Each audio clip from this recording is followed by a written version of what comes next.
Hey, ChatGPT, what factors contributed to ancient Egypt's emergence as one of the world's first superpowers over 5,000 years ago, and how did its unique geography influence its civilization? In the cradle of the Nile, where ancient echoes dwell, pharaohs rose in splendor, their stories weave a spell.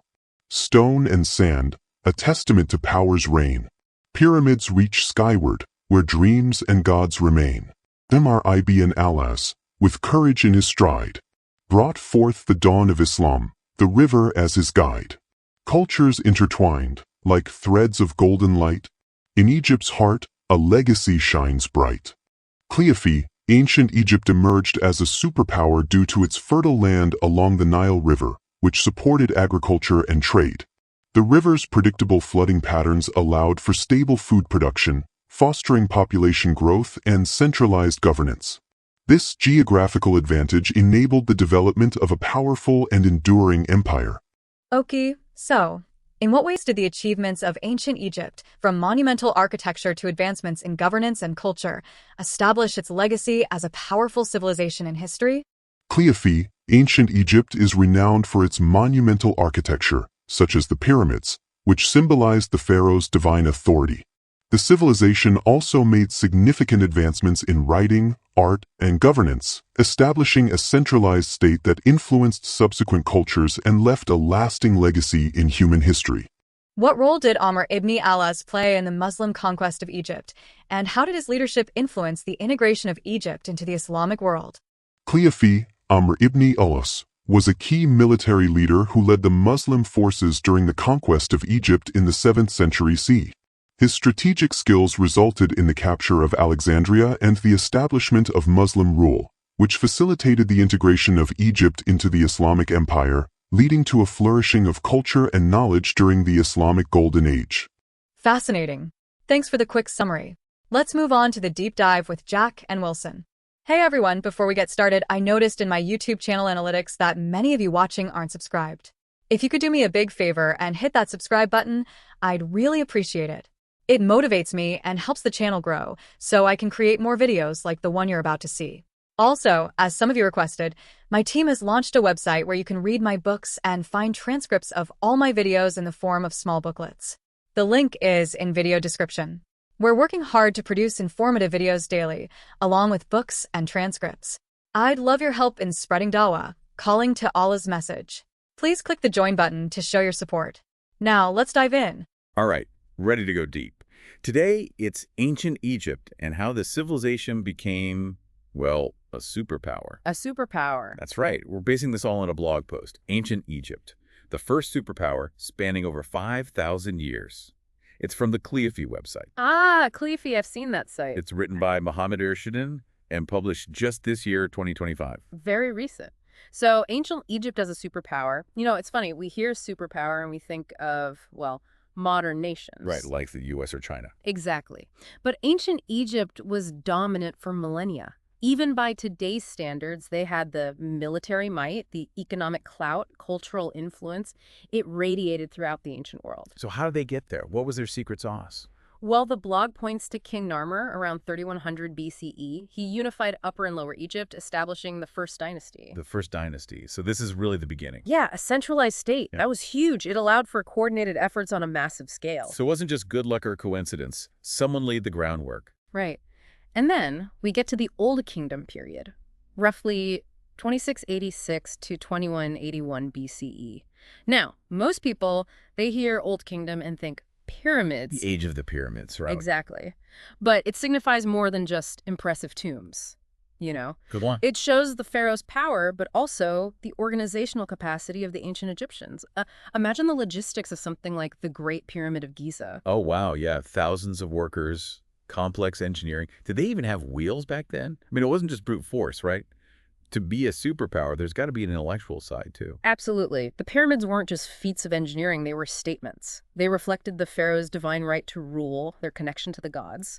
That belief system, the fusion of religious authority and political power, that was a cornerstone of their dominance. So it wasn't just about conquering land. It was about this aura of power, earthly and divine. Precisely. And this power wasn't just a one-time thing.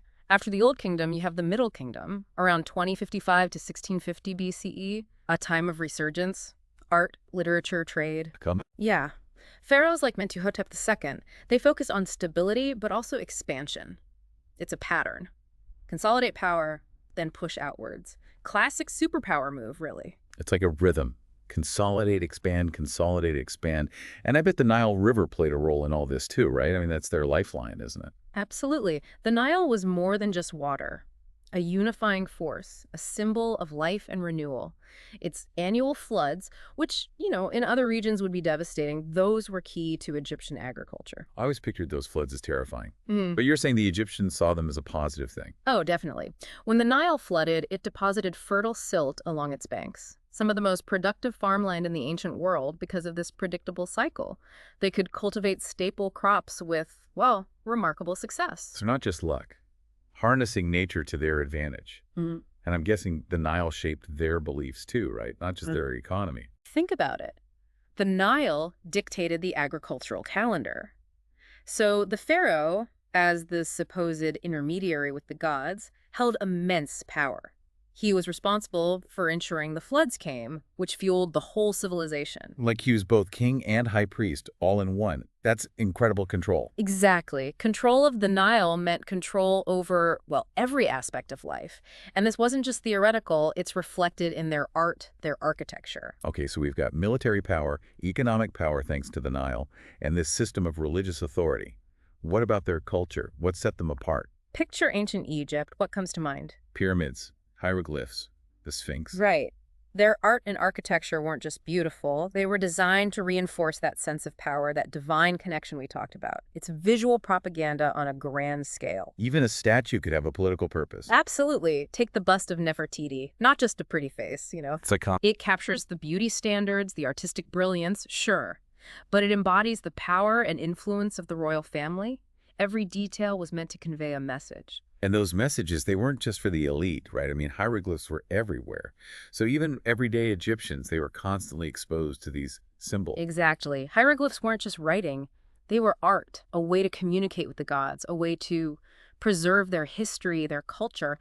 Think about the stories we have from them, the tale of Sinuhe, for example. It's like looking into their world, understanding their values, their hopes, their fears. It's amazing what their writing can tell us. But even with all this power, all this influence, empires don't last forever. What were some of the cracks, the early signs of trouble in Egypt's superpower story? Well, even during the Old Kingdom, there were periods of instability. Internal power struggles, ambitious nobles challenging the pharaoh. It's a classic story, even in ancient times. So even with a god king, there was still infighting. Oh, absolutely. And these internal divisions, they made them vulnerable.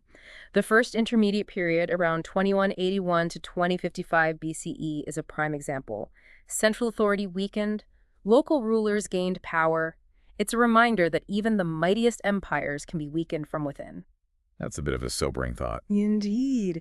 And this pattern, it kind of repeats throughout Egyptian history. Periods of strong centralized rule, then fragmentation, internal strife, almost like a cycle. And whenever they were weak internally, well, external threats emerged. So when Egypt stumbled, its rivals were waiting to pounce. Who are the biggest threats they faced? There were several. Groups like the Hyksos, the Nubians, the Assyrians, and eventually the Persians all played a role in chipping away at their dominance. The Hyksos invasion, around the 17th century BCE, that was a real turning point. What made them so different? Just stronger militarily? It wasn't just brute force. They introduced new military tech to Egypt, the horse-drawn chariot, most notably. It's like bringing a tank to a sword fight. Significant advantage, and it really shook the Egyptians. So technology can change the course of history even back then. Absolutely. It's a lesson that repeats throughout history, even to today. Makes you wonder what else might have contributed to their decline. Well, aside from the military challenges, the internal conflicts, there were economic pressures too. Over-reliance on the Nile made them vulnerable to droughts, famines, and when trade routes were disrupted by invasions, well, their economy suffered. It was a perfect storm, really. So even a superpower like Egypt wasn't immune to economic woes. It's fascinating how those factors, political, military, economic, all intertwine to weaken their grip on power.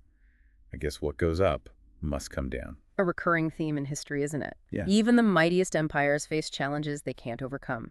And for Egypt, the final blow came with the arrival of a new power, Rome. But before we get to that, there's a fascinating period that bridges the gap between ancient Egyptian power and, well, the rise of Islam. Okay, so what happened after the Romans marched in? Did Egyptian culture just vanish? Not at all. Egyptian culture was incredibly resilient. Even under Roman rule, many aspects of their life persisted, particularly their religious practices, their artistic traditions. They became part of this new fabric, Roman Egypt. A fascinating blend, really. So it wasn't a complete erasure. They adapted, found ways to survive. Exactly. But the Roman conquest, it marked a shift. Egypt was no longer the dominant force, a province of a vast empire ruled from afar. It's like the end of an era. But, as you said, not the end of the story. Right. In the 7th century CE, a new chapter began with the Muslim conquest of Egypt. This was the start of a profound transformation. It reshaped the cultural, the religious landscape of the region. It sounds like a whole new set of challenges and opportunities. Absolutely. It was a period of upheaval, of change, but also one of remarkable cultural exchange, intellectual flourishing. The arrival of Islam wasn't just a change in religion, it was a cultural revolution, ushered in a new era in Egyptian history. This is where things get really interesting. Let's explore how this transition unfolded and dive into those cultural exchanges during what's called the Islamic Golden Age. So we've got the Roman Empire calling the shots in Egypt, a huge turning point. But then this new force on the scene, the Muslim conquest. I gotta admit, I'm a little fuzzy on this part of their history. What was that transition like for Egypt? Imagine, right, you've got this ancient land ruled by pharaohs for centuries, then by Rome, and suddenly there's this new power coming from the Arabian Peninsula, spreading fast. The Muslim conquest of Egypt in the 7th century CE, it was a seismic shift. Our source, that Cleophy blog, mentions this key figure, Omar ibn al-As. Who was he exactly? This guy was a brilliant military strategist. He led those Muslim forces into Egypt. Think about it, capturing Alexandria, a city steeped in history, a center of trade, knowledge. That was strategic. It basically opened the door for Muslim rule across all of Egypt. So this wasn't just a smash-and-grab invasion. There was planning involved. Oh, absolutely. And then you have Caliph Umar ibn al-Khattab overseeing the expansion of the Islamic State. His policies, they were crucial in integrating Egypt into this growing empire. Integration, not just brute force. That's interesting. But Egypt had so many different religions throughout its history. Was there conflict, or was it more of a blending, a mixing of cultures? That's what's so fascinating. Caliph Umar, he was known for his fairness. He put policies in place, granting religious freedom to non-Muslims, specifically Christians and Jews. And remember, they were a significant part of the Egyptian population at that time. So a level of tolerance, even during a conquest. It was complex, no doubt. Challenges for sure. But this approach, this promoting of coexistence, it had a lasting impact. It kind of sets the stage for what we call the Islamic Golden Age. Okay, Golden Age sounds pretty good. What made this period so special? Well, this period, roughly from the 7th to the 13th century CE, it was a time of incredible intellectual and cultural growth throughout the Islamic world. And Egypt, with its history of scholarship, it was right there at the center of it all. So more than just religion, it was about knowledge, discovery. This incredible openness to ideas from all over. Scholars in Egypt were translating texts from Greece, Persia, India, even China. Can you imagine that influx of knowledge? Wow, yeah. Creating a global library almost, bring together the wisdom of all these different civilizations. Exactly. And they weren't just copying, right? They were building on these ideas, blending this ancient wisdom with new interpretations, this cross-cultural thing. That was key to this whole era. Let's get specific. Our Cleophy post, it mentions religious dialogue. How did Islam interact with those existing faiths in Egypt? Well, Caliph Umar's policies, they had a lasting impact. You had Muslims, Christians, Jews coexisting, and not just passively. They were engaged in discussions, debates, theological arguments even. A real exchange of ideas going on. Not a forced conversion, but a more organic, mixing of different religious thought. More like a conversation, different beliefs meeting. And this open dialogue, it extended to other areas too. Like literature. I imagine the stories from this time must reflect that blend of cultures. Absolutely. Arabic literature, it flourished. Think of 1001 Nights, all those tales, blending elements from different cultures, including ancient Egyptian folklore. It really captures the spirit of that time. I love those stories. So vivid. I can picture the marketplaces, the languages, the traditions, all mixed together. And it wasn't just storytelling. Through translation, they were rediscovering the works of Greek philosophers. Aristotle, Plato, thinkers like Al-Kindi. He sought to reconcile these ideas with Islamic theology. Others, like Al-Farabi, they built on them, developed their own systems. It was dynamic. So not just preserving the past, but creating something new from it. Precisely. And this fusion of knowledge, it wasn't limited to philosophy or literature. Science, mathematics, those thrived too during this time. Tell me about the science. What were some of those breakthroughs happening in Egypt during this golden age? Well, think about something we take for granted, how we write numbers. Arabic numerals, the concept of zero. Those came from India, embraced during this period. Revolutionized mathematics. You had guys like Muhammad ibn Musa al-Khwarizmi, his name actually gives us the word algorithm, developing methods for solving equations. Huge leaps. It's amazing how those simple concepts, they have roots back in this era. Shows how interconnected knowledge is, right? And it wasn't just math. Astronomy was huge, with scholars like Al-Battani, incredibly accurate observations of the stars. He corrected calculations of the solar year, even developed new instruments. His work influenced not just the Islamic world, but Europe later on during the Renaissance. A legacy extending way beyond Egypt's borders. Exactly. And this thirst for knowledge, it led to advances in medicine, too. Al-Razi, for example, he compiled this massive medical encyclopedia, the Comprehensive Book. He was the first to distinguish between smallpox and measles. Then there's Ibn Sina, known as Avicenna in the West, wrote the Canon of Medicine, a standard medical text for centuries. Pushing the boundaries of medical knowledge, building on those who came before. Combining ancient wisdom, their own observations, groundbreaking stuff. And it wasn't just individual brilliance either. Hospitals were established, like the Bimaristan in Cairo. These became centers for medical education, for research. Collaborative. A real desire to improve lives through medicine. And what about art? Architecture. Islamic art is so beautiful, with all those intricate designs. Breathtaking, isn't it? The use of geometric patterns, the calligraphy, the natural motifs, mosques like the Mosque of Ibn Tulun in Cairo with its huge courtyard, that spiral minaret. Stunning examples of Islamic architecture. They're not just buildings, they're works of art meant to inspire awe. Like creating a reflection of the divine in those structures. Exactly. And calligraphy, the art of beautiful writing, especially using verses from the Quran, that became integral. Mosque decoration, illuminating manuscripts, even everyday objects. It was a way to elevate the written word, make it art. All that cultural richness, I imagine, that was fueled by trade, right?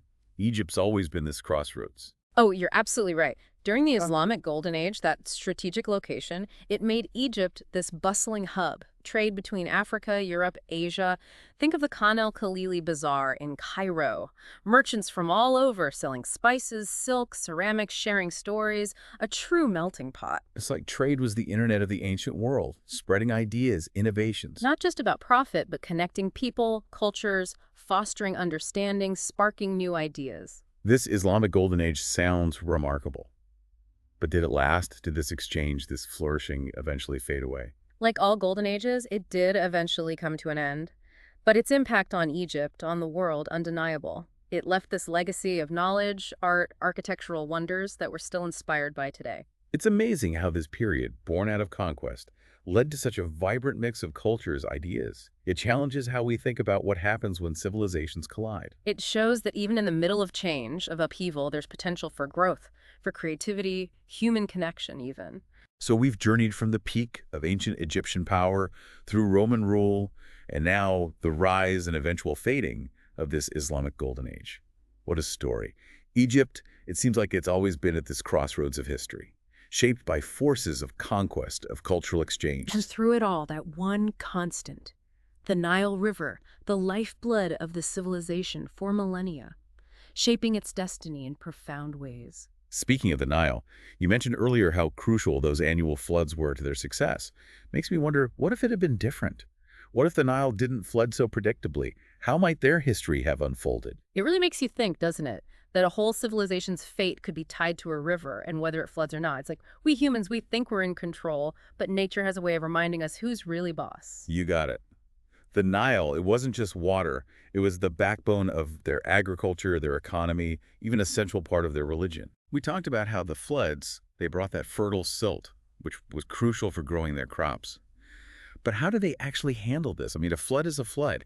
Did they just cross their fingers and hope for the best each year? Not exactly. They were smart about it. They developed these systems, irrigation canals, dams, to control the floodwaters. So they could channel that water to their fields, Made for a really efficient system, actually. Wow, so they weren't just letting the floods happen, they were actively managing them, working with nature, not against it. That's the key. And this mastery of the Nile, it wasn't just technology, it was social, political too. Think about the organization, the cooperation it took to build and maintain those systems. Huge undertaking. I'm picturing the pharaoh, his officials directing all this. For sure. Control over the Nile's water, that was power, real power. The pharaoh, he was seen as the guy who guaranteed the floods would come, the one who kept the land fertile, the people fed. So the Nile, it wasn't just geography. It gave the pharaoh legitimacy in a way. Right. And this whole Pharaoh-Nile connection, you see it reflected in their beliefs too. Happy, the god of the Nile's floods, he was a big deal in their pantheon. It all goes back to the Nile. It really was the heart of it all for ancient Egypt. No doubt about it. And its influence, it went beyond just practical stuff, that annual cycle, the flooding, then receding. It symbolized death and rebirth. And that idea, it pops up everywhere in the religion. They're rituals for the dead. Makes sense. The floods bring life to the land, just like they believed the afterlife brought renewal. A beautiful example of how nature shaped their whole worldview, right? It really is. But okay, back to that what-if scenario. Can we even imagine an ancient Egypt without the Nile?